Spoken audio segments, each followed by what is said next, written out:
If you're in a relationship with an avoidant partner, you may have noticed how difficult it is for them to open up. Whether it's sharing their emotions, talking about the future, or simply admitting they're struggling, avoidants often shy away from vulnerability. Their reluctance can leave you feeling distant, confused, or even rejected. But this fear of vulnerability isn't about you. It's deeply rooted in their attachment style and personal history. In this video, we'll explore why avoidants are so afraid of being vulnerable, how it impacts your relationship, and what you can do to bridge the gap without sacrificing your emotional well-being. At its core, the avoidant fear of vulnerability stems from a belief that emotional openness is dangerous. Many avoidants grew up in environments where expressing their emotions wasn't safe, either because it was dismissed, criticized, or led to rejection. Over time, they learned to protect themselves by suppressing their feelings and relying on independence. For avoidants, vulnerability often feels like losing control. Opening up means exposing themselves to the possibility of being judged, hurt, or overwhelmed by emotional demands. This fear becomes so deeply ingrained that even in healthy relationships, where their partner offers genuine care and support, they struggle to let their guard down. It's not that they don't want to connect, it's that they've been conditioned to equate vulnerability with risk. The avoidance fear of vulnerability creates a dynamic that can be challenging for their partner. You might find yourself craving deeper conversations or emotional intimacy, only to be met with deflection or withdrawal. Their reluctance to share can make you feel like you're the only one investing in the emotional side of the relationship, which can lead to frustration or feelings of rejection. This dynamic can also create misunderstandings. For example, when an avoidant partner downplays their emotions or avoids difficult conversations, it's easy to interpret their behavior as indifference or a lack of care. In reality, they often care deeply. They just don't know how to express it in a way that feels safe to them.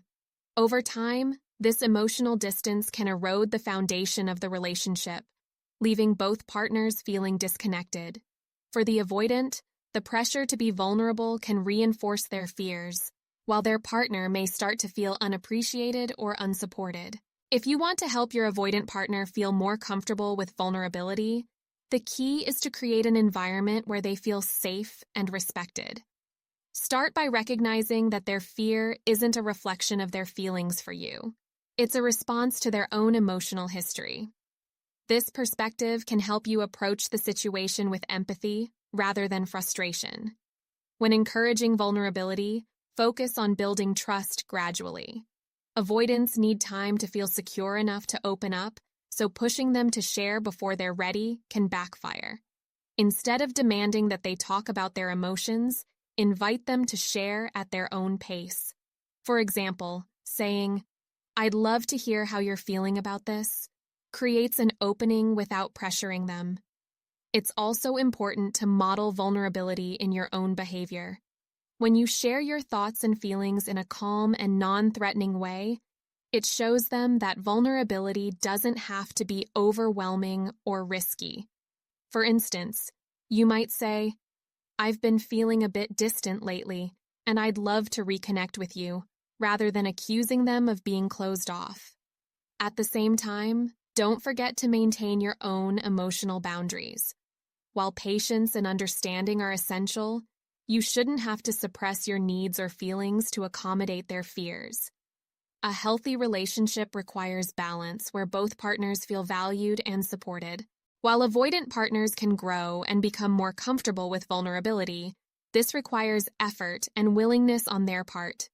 If they're unwilling to engage, take accountability, or make changes, it's worth considering whether the relationship is meeting your needs.